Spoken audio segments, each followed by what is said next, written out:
What is going on, guys, and welcome back to another video. In this one I'm going to show you guys how to replace a idler control arm and tie rod ends on a Chevy Silverado 4x4. This can apply to different makes and models of trucks. They're all pretty much similar as far as the GMC Sierra and Silverados go. So we have the car jacked up with some jack stands. Go ahead and remove your wheel out of your car. If you guys have air tools, you guys can remove it while the car is jacked up. If not, remove these while the car is on the ground. It's going to make it easier for you guys. So let's go ahead and remove it.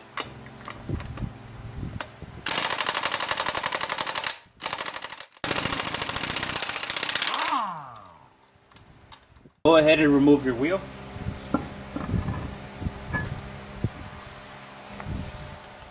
With the wheel out of the way, we have access to our tie rod end. In order to remove this tie rod, what we need to do is remove this fastener right here. This is going to be a 19mm, so go ahead and remove it.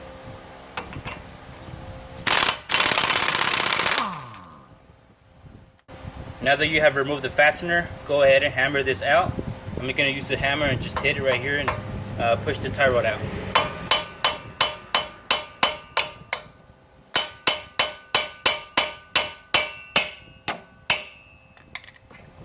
Alright, just like that. Now that we have loosened up the fastener for the tie rod, let's go ahead and count how many threads are on the inner tie rod. We're going to do this so that when we install the new tie rod, we can get like an estimate as far as where it was before we removed it. This is going to allow you to not have a bad alignment when you guys install this. It's still going to need to get aligned, but it won't be as bad.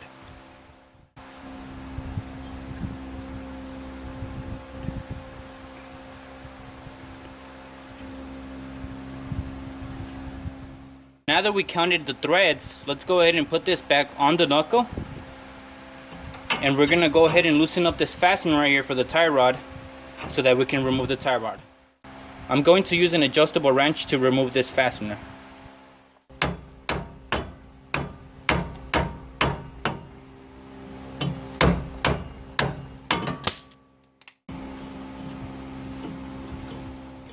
Since we're going to be replacing the inner tie rod, we're going to just leave the outer tie rod attached to the inner. We're going to do this so that when we attach everything, our alignment is not completely off. We need to remove a fastener in the back of the tie rod, which is going to be a 35mm. We can use an adjustable wrench to remove that. So that we can have better access underneath the car, I went ahead and removed this front splash shield right here. And I also removed the back splash shield. So these are all held in by some 15mm fasteners, which run along the frame right here of the car. Go ahead and remove those so that it's easier to get access to your idler arm right here. And it's also going to give us a little bit of better access getting to our inner tie rod. To remove the tie rod, we're going to use this 12-inch adjustable wrench right here so that we can get the inner tie rod off.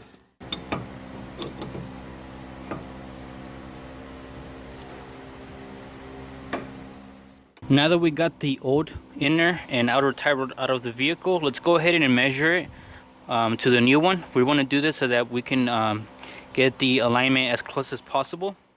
So let's go ahead and measure the inner and outer tie rod. We're going to measure from this side right here to the end. And right here we have 1.5 feet. So let's go ahead and measure this one right here. And we want to get pretty much the same. So 1.5 feet right here. So we're gonna go ahead and then remove this outer tie rod from the old one. And I already counted the threads on here. These are 18 threads from here to here. So let's go ahead and remove it. And the customer actually didn't want to replace the outer tie rods because they're not in bad shape. Actually, they look like they're in good shape still. So we're not going to be replacing them, but if you guys were replacing them, this is pretty much the same steps that you need to do to remove the outer tie rod. So let's go ahead and thread this on here. And we're going to go ahead and count the threads here. And we're going to try to count at least 18.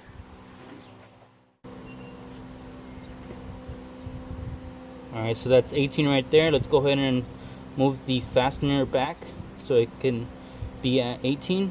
Now let's go ahead and screw in our outer tie rod until it gets to that point, and we're gonna measure it to see if it's around 1.5 feet. Let's go ahead and measure it from here. So looks like it's this tie rod's a little bit shorter, but it's fine. This car is gonna get aligned afterwards, so we just want to do this so that we're able to drive it to the alignment shop so that it can get aligned. Now let's go ahead and install this back on the car. Go ahead and get your inner and outer tie rod and put it back into its location right here. Go ahead and twist it with your hand. When you guys are not able to twist it anymore, go ahead and get the adjustable wrench and tighten it down. Now that we have the inner and outer tie rod in, we're gonna need to grease them up. So go ahead and get your grease gun and grease them up until the fluid is leaking out of them. Go ahead and grease up the inner and outer tie rods.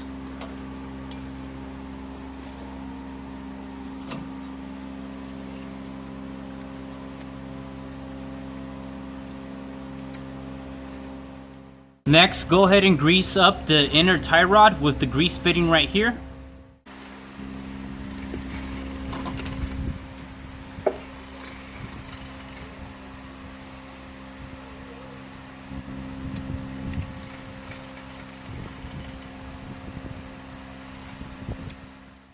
Now that we have greased up these tie rods, go ahead and install the fastener for the outer tie rod.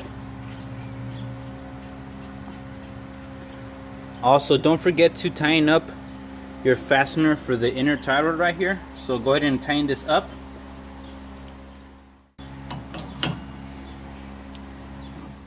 In order to fasten down this fastener, you're gonna need something to hold this right here, and you're gonna tighten it down at the same time, because if you don't, this is gonna just spin freely and it's not gonna tighten anything down. So go ahead and get something right here like some pliers and grab this and then fasten this down at the same time. So we're pretty much going to be doing exactly what we did here on the opposite side of the vehicle, but I'm not going to bore you guys with that information since it's pretty much the same. Next, let's go ahead and replace the idler arm. In order to remove this idler arm, we're going to pretty much need to remove this bracket right here holding it down. So we need to remove those two fasteners that you see right there, and you need to get a ratchet or something in the back of it to hold those fasteners in the back steady so that you can remove it. And we're going to remove this fastener on here as well, and there's another fastener holding on the idler arm to this linkage right here for the steering. So let's go ahead and remove this.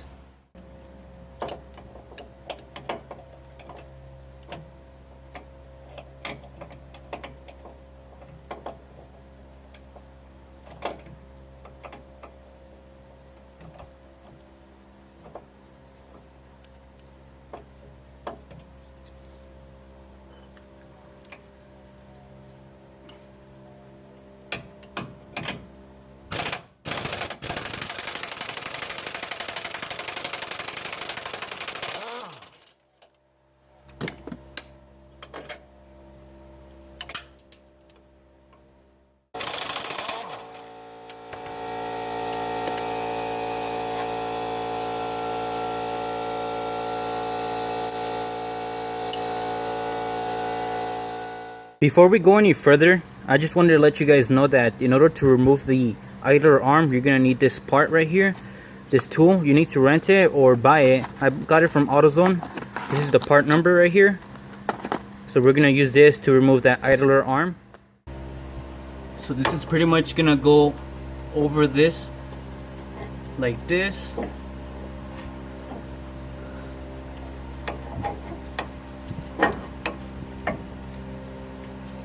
Make sure it lines up with the fastener right here, the stud. And then go ahead and just tighten that up.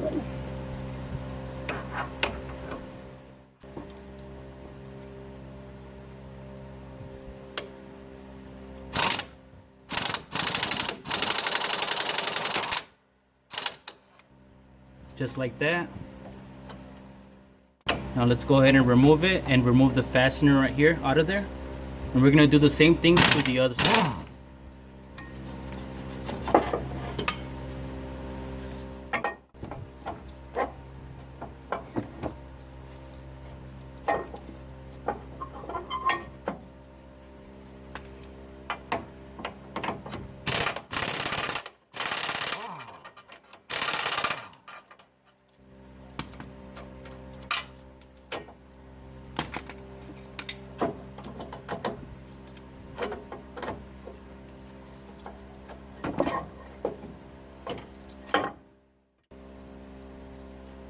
If you guys needed to replace this bracket right here, this is how you would do it.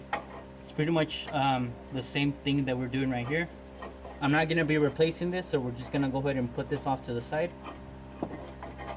In order to remove this one, we're going to use the same tool that we used to remove this side off of it. So we're going to use this, and we're going to place it underneath over here and pretty much do the same thing we did right here.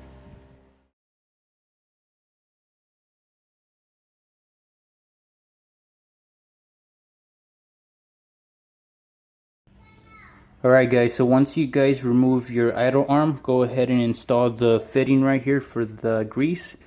Looking at these side by side, they're kind of different. The original one is way bigger as far as the ball joint right here, but they're the exact same size and everything. Let's install the fitting on here. Be careful not to cross thread it.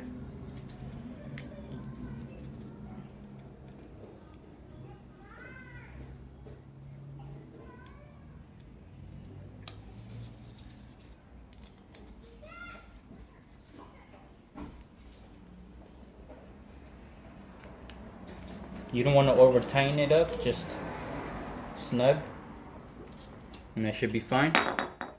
Let's go ahead and grease this fitting up. Also, it wouldn't be a bad idea to grease this up as well.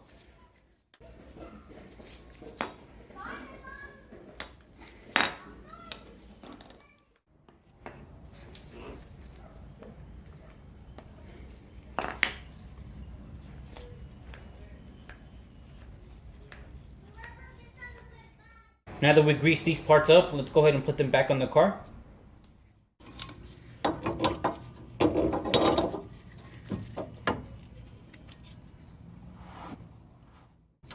Go ahead and install your castle nut, and then go ahead and install the bracket right here. We're not going to tighten anything down yet until we have this on here. Let's get our bracket.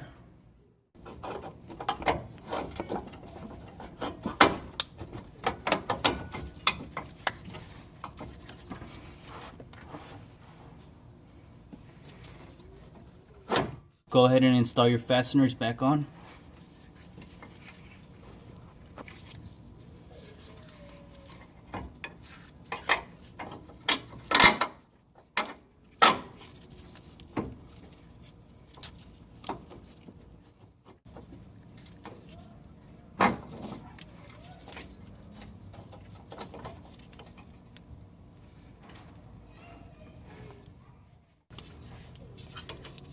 Go ahead and install the fastener for the bottom right here of this idler arm.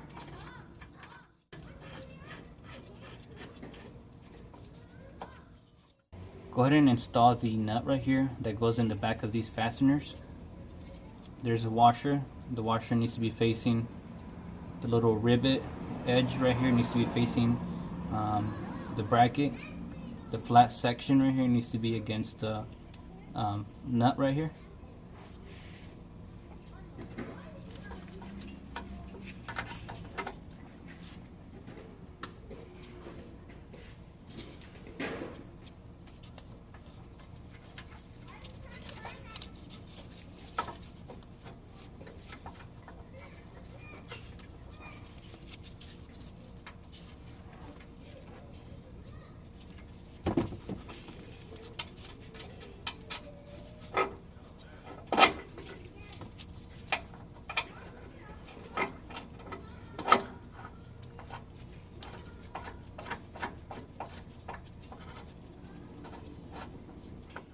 Once you guys have everything back together, go ahead and install your splash shields back on.